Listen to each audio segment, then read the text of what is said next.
dun산동 동화사입니다. 이제 사회문화 용어하는 건데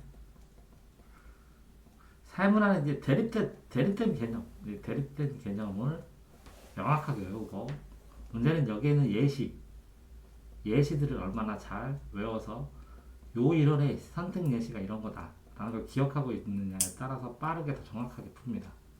그래서 예시까지 같이 외워주셔야 돼요. 나중에 오면 예시 사례도 외우시면 훨씬 빠릅니다. 자, 엥겔 지수가 그 생계비 지수, 식료품 지수라고 알고 있는데 살아가면서 필수 식료품 같은 거 사잖아, 그지? 일정 기간 소비 지출을 합니다. 식료품비가 차지하는 비율입니다. 식료품비. 엥겔 지수는 뭐 식료품은 필수적으로 써야 되는데 그 식료품을 얼마큼 쓰느냐? 근데 전체 지출이 얼마인데 식료품이 얼마냐로 보면 이 사람이 먹는 데 집중하느냐, 다른 것도 할 수 있느냐 이런 것들이 비교적으로 보이겠죠. 저소득층도 식료품 지출을 안 할 수가 없잖아요. 그죠? 근데 소득이 증가하더라도 식료품비가 엄청나게 증가하나요? 아니잖아요. 기본을 유지하고 있잖아요. 그죠? 그래서 엥겔 지수는 뭐라고요? 전체 지출에서 식료품 지출이 차지하는 비율. 그러니까 이게 소득이 늘어나더라도 거의 유사하기 때문에 그렇기 때문에 소득 대비 식료품을 보면 그 지출의 구조가 보인다는 거겠죠. 근데 그거를 엥겔의 법칙, 지수, 엥겔의 법칙 밑에 있네요. 엥겔이 노동자의 집안을 조사를 하다 발견했대요. 그래서 153세대 가계 지출을 조사한 결과 지출 총액 중 저소득 가족일수록 식료비 차지하는 비율이 높고 당연히 그죠. 고소득일수록 차지하는 비율이 낮았다. 고소득일수록 이게 당연하겠죠. 지금으로 보면. 근데 그거를 요 통계를 내 가지고 총 가계 지출액에서 식료비가 차지하는 지수를 엥겔 계수라고 한다라고 하는 게 엥겔의 법칙. 됐나요? 그러면 독일의 작센의 통계국장이네요. 엥겔 사람 이름. 됐죠? 자, 두 개는 됐고. 당위의 법칙은 마땅당 할 일이거든요. 마땅히 해야 된다. 그럼 착해야 된다. 그럼 당위 법칙 반대가 무슨 법칙이에요? 뭘 것 같아요? 자연 법칙. 자연 법칙은 뭐라고요? 필연 법칙이 필연. 반드시 인과관계가. 그 마땅히 연필이 집으로 연필을 놓으면 땅으로 떨어지는 게 아니라 반드시 그렇게 떨어져야 된다고. 그러면 이거는 이과야, 이과. 이건 문과적이에요, 문과. 그러면 이거는 자연과학이라고 치고, 이건 도덕이라고 치고, 이렇게 생각을 해도, 많이. 네, 이건 뭐라고요? 도덕법칙. 이렇게 부르는 게 맞을 테고. 이건 과학법칙, 이과. 맞을 거예요. 당해법칙 됐죠? 자, 간학문은 사이학문이에요. 간학문, 융섭학문, 융합학문, 통합학문 이렇게 되거든요. 융합, 융섭, 간 이런 데요. 그럼 무슨 얘기냐면 여기가 심리학이 있어요. 심리학. 근데 이게 심리도 경제하면서 심리 필요하죠. 사고팔고. 그러면 여기 뭐라고요? 경제심리학이 돼요. 간학문이. 그러니까 이걸 통합한 학문이에요. 융합, 융섭, 통합도 되고. 근데 경제심리학을 전공을 교수가 하면 심리학과로 가야 돼요? 경제학과로 가야 돼요? 애매하기도 하죠. 그러니까 잡종과다 뭐 이런 말도 있고 그래요. 근데 심리학, 경제적, 이거 봐요. 산업심리학, 경제심리학, 운동심리학, 그죠? 이해되세요? 그런 것처럼 요 교집합이 되는 지점을 간학문이라고 그러고 융합했다, 융섭했다, 통합했다 해서 통합학문이라고 합니다. 됐나요? 자, 거시적 반대가 미시적이에요. 현미경 할 때 미세하고 미세하다. 거대하다. 이제 관점에 따라서 이걸 보면서 어떤 하나의 팩트적인 사실을 미시로 보느냐 거시로 보느냐에 따라 평가가 다를 때가 있어요. 예를 들어서 A라는 사람이 지독한 구조에 살아 돈을 아끼고 저축한다. 저축한다. 이렇게. 돈을 하나도 안 쓴다. 거의. 저축만 한다. 이렇게. 자, 미시적 관점으로 가게는 집은 부자가 돼요. 근데 저축만 하는 사람이 많아져요. 그럼 거시적 관점으로 나라는 장사가 돼야 안 돼요. 안 되죠. 그러니까 나라는 힘들어져요. 그러니까 미시적 관점으로는 권장을 하는데 거시적 관점으로 소비도 해야 되는구나. 이렇게 하니까 미시적 관점과 거시적 관점이 움직이는 원리가 다를 수도 있다는 거예요. 이해되나요? 자, 거안잼이란 것은 들것자예요. 안 밥상을 들어서 이 눈썹에 가지런하게 맞춰요. 그러니까 밥상을 번쩍 들어서 갖다 받치는 거예요. 그러니까 여자들이 밥상을 정성스럽게 눈썹까지 번쩍 들어서 갖다 받칠 만큼 그런 게 고환제비가 왜 나오지? 그런 사회 현상이 그죠? 사회 현상에서 이때 뭐라고요? 이렇게 하라고 시킨 거 하잖아요. 유교적 관점에서 잘 봉사하고 받들고 해라. 거한재미 알겠죠? 밥상을 들어서 눈썹에 맞춥니다. 유기체하고 무기체하고 반대 개념이에요. 그럼 무기체는 뭐냐? 화학에서 나오는 우주 탄생하면서 만들어진 화학에서 나오는 산소, 탄소 이렇게 화학적인 거. 근데 유기체는 뭐냐? 있어요 기운이. 그러면 뭐라고? 생명작용이 있다는 거예요. 생명작용에 의해서. 자, 단탄지, 단백질, 탄수화물, 지방 했을 때, 그죠? 탄수화물이 이 탄소들의 화합물이에요. 탄소들이 이렇게 포도당부터 해서 이렇게 C에 결합이 된 건데, 이게 탄소 화합물 감자는 유기체예요. 그런데 탄소 결합물을 인위적으로 실험실에서 만들면 무기체예요. 자, 질소 비료를 질소 공장에서 화보보시프 해갖고 강자로 고정해서 공중에서 매달아가지고 질소를 만들어버리면 그러면 이거는 무기비료인데 이 풀을 넣고 똥하고 오줌하고 섞어가지고 팍팍 하면 유기비료가 되는 거예요. 유기비료 생명체 과정에 의해서 만들어지는 것. 무기는 뭐라고요? 화학 반응식으로 그냥 생명과 관계없이 생명이 없어. 만들어지는 게 무기체. 그 유기체는 자 사회는 유기체라는 거죠. 뭐라고요? 살아있는 생명체가 같다는 거죠. 그럼 무슨 얘기냐면 이렇게 해서 손가락이 있는데 여기 깨물어 봐라 안 아픈가? 다 어디를 해도 아프지. 살아있으니까 다 상호간의 연관관계가 있다는 건데 화학도 상호간의 연관관계 있어요. 다 이거 부서지면 근데 기계 같은 경우에는 연관관계 있어도 이게 부서지면 딱 쓰고 얘는 상관없죠. 멀쩡하죠. 근데 사람이 이게 아프면 다른 게 다 영향이 받죠. 그러니까 상호 영향이 심하다. 유기체이기 때문에 생명체이기 때문에 어떤 하나가 다른 거랑 파급 효과가 있고 상호 영향이 심하다. 그래서 A라는 사람, B라는 사람, 그러니까 유기체로 사회적인 데서 너는 이런 역할, 너는 심장 역할, 너는 무슨 역할, 이런 역할을 하는데 이게 나쁘면 나머지가 전부 다 파생 효과로 영향을 맞춰서 다 도미노 효과가 일어난다라는 게 유기체설이고 무기체설은 그거 나쁘면 그것만 가르면 돼요. 됐나요? 자, 베타적인 타인을 배척하는 거예요. 타인을 배척하는 거. 그러니까 배척한다는 건 미는 거예요. 밀어내는 거. 그럼 어디 나와요? 베타적? 유기체.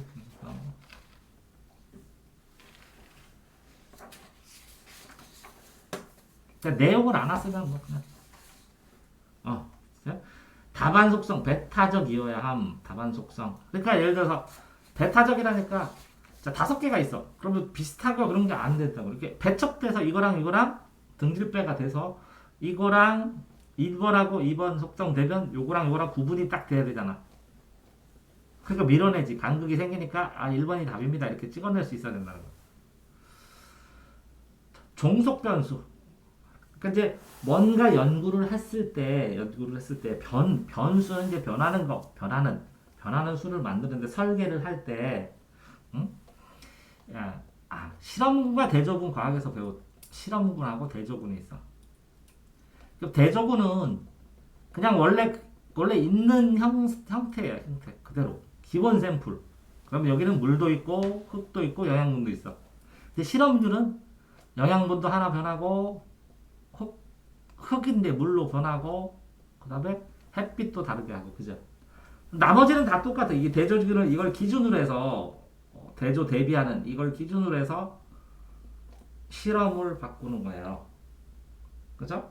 그런데 이제 독립변수는 이렇게 실험을 할 때 하나의 변하는 수, 이게 변수가 뭐예요? 물도 바꾸고, 영양동도 바꾸고, 흙도 바꾸고, 온도도 바꾸고 그랬잖아요. 그러면 이렇게 종속된 변수야. 그러면 이 독립 변수가 있어요. 그럼 독립된 변수가 있으면 그 독립변 변수에 따라서 이 변수가 변하면 또 변하는 변수 있죠. 이걸 변화주면 요게 숫자가 또 변하는 거야. 이해되세요? 그랬을 때 요거를 종속 변수, 요거를 독립 변수. 되세요? 응? 예를 들어서 봐야 되는데 한번 어쨌든 문제에서 한번 다음에 확인하고 됐죠? 자, 그다음에 전인격적. 또 이거를 더 어디 나오죠?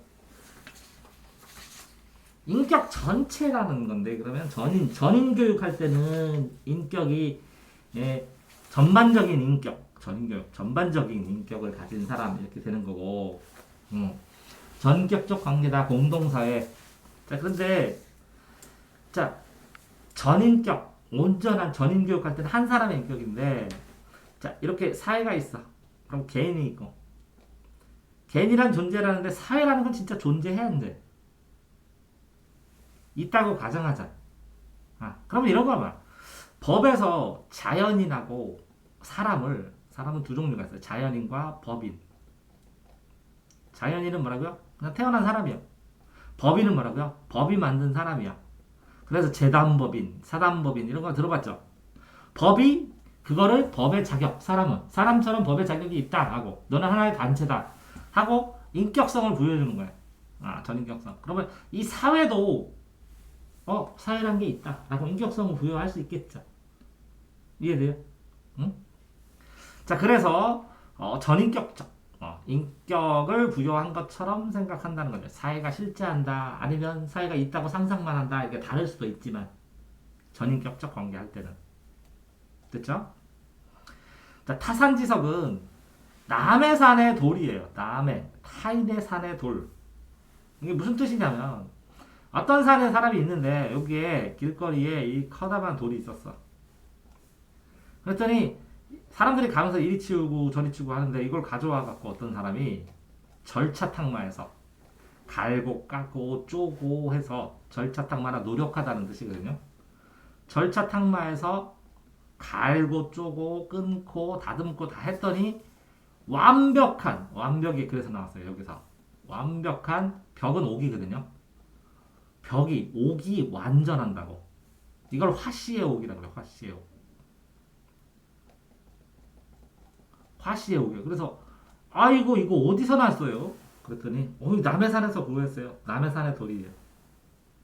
남은 이걸 뭘로 보어? 단점이잖아. 남의 산의 단점을 나는 갈고 닦아서 뭘로 만들었어? 장점으로. 완벽한 장점으로. 이해되세요? 그래서 타산지석은 남의 걸 보고 교훈을 얻어라.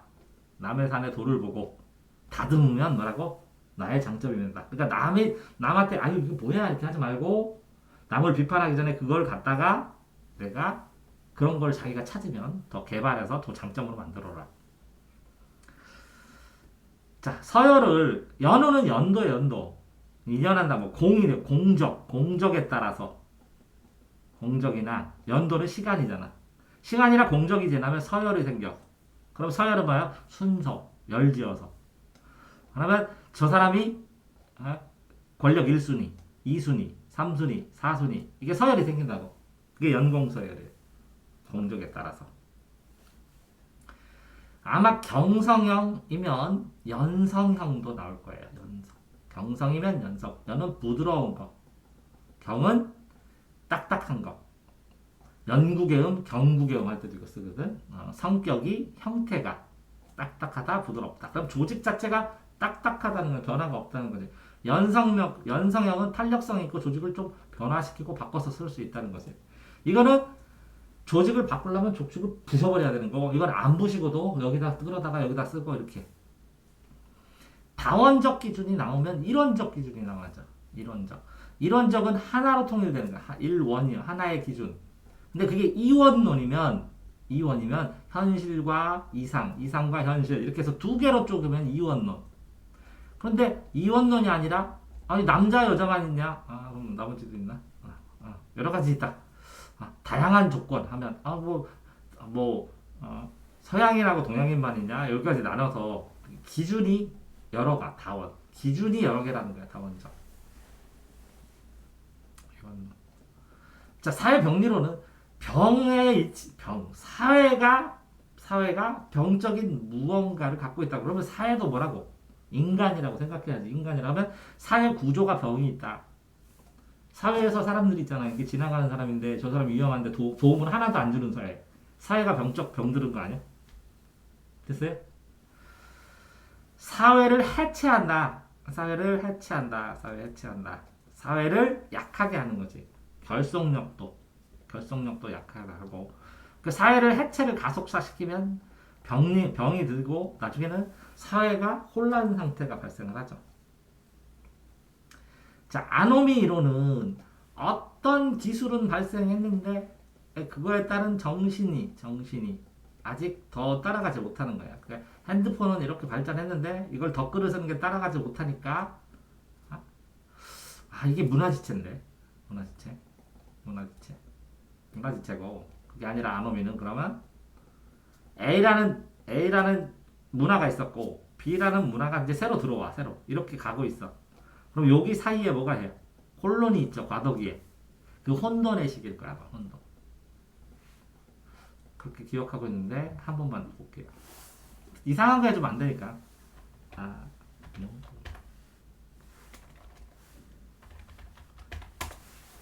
무규범 상태. 규범이 동요 이완 붕괴 혼돈 상태. 됐어요? 디르켄과 머튼은 아노미에 관해서 접근 방식. 근대사회의 아노미, 기계적, 유기적 연대로 불완전해서 이동한다. 기계적 연대에서 유기적 연대로 불완전하게 이동한 데서 얘기된다. 그러면 일탈 행동. 규범 범죄 속에서 사회 속에 용인되는 범죄를 벗어나게 되면 그에 따른 제재를 받게 된다. 이 규범을 벗어난 행동을 일탈이라고 한다. 일탈.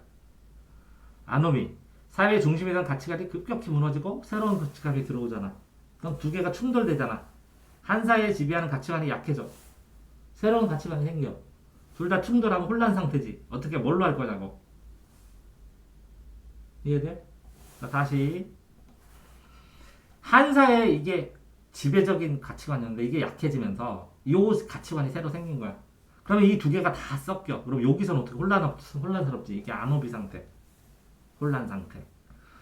중우 정치는 대중은 어리석다는 거예요. 중우 정치. 어리석은 대승을 끌어가는 정치. 근데 이제 우민화 정치는 어리석은 백성 있죠. 일부러 어리석게 만들어. 정치화. 우민 정치화. 그러면 뭐라고?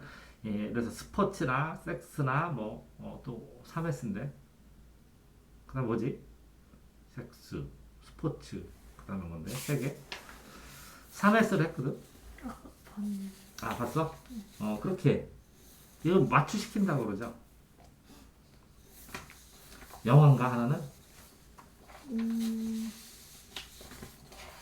본 적 있어요?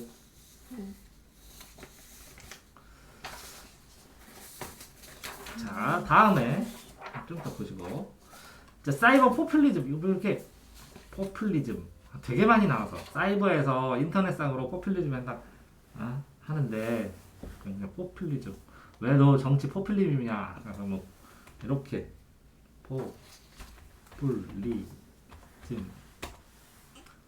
포퓰리즘 원래 목적을 외면하고 인기만을 위한 정치. 대중정치, 민주정치 할 때 인기만을 위해서. 됐어요? 그러면 인터넷에서 인기만을 위해서 한다는 거죠. 목적은 잊어버리고. 이게 유튜브도 막 자극적이면 막 늘어나잖아요. 근데 나는 그렇게 하고 싶지 않더라고. 나중에 그걸 어떻게 감당하려고 한 번에 가는데. 팝업틱은 가복이거든요. 이렇게 원형처럼 돼 있어서 이렇게 쭈르륵 여기에서 안에 이렇게 철망 있어서 쭈르륵 해갖고 이렇게 나와 있는 그런 것도 있고, 아니면 이 동그랗게 이렇게 집을 짓고 요 가운데다가 이렇게 넓은 전망대처럼 이렇게 쳐서 죄수들 여기서 다 감시할 수 있게 이런 것도 있고. 그러니까 팝옵티콘이 뭐라고요? 팝옵티콘 감옥 형태, 감시 전체를 다 감시하기 쉬운 여러 가지 있어요. 이렇게 이런 식으로 다 그쵸? 이해돼요? 응? 높게 져가지고 그 안에서 전체를 보는 거 원형 감옥 되세요? 팝 옵티콘 원형 감옥. 그러니까 이 예를 들어서 인터넷에서 다 니네 얘기하라고 다 감시하잖아. 인터넷 거의 해킹하듯이 이렇게 쭉 자료 있는 거 보고. 그러면 이걸 인터넷 팝업티콘이라고 또 하는데 순수 당일을 마땅히 해야 된다는데 이게 이제 그 이 마땅히 해야 되는 게 가장 의무고 그래서 의무고 그러니까 의무고 이게 선천적으로 타고나고 그러면 순수사 당이라고 그래요. 예를 들어서 인간으로서 선의지에 맞게 행동을 해야 된다 이렇게 됐으면 이건 이제 순수당이라고 하지. 근데 이거는 문제를 보면서 디테일하게 조금 더 확인을 해야 될 것 같아. 그럼 나머지는 다 어느 정도 돼요? 그럼 모르는 게 아닌데 웬만큼 하는데 어쨌든 개념 보고 문제 풀 때 또 다시 해야죠. 근데 이론은 계속 볼 필요는 있다는 거지. 흐름이니까.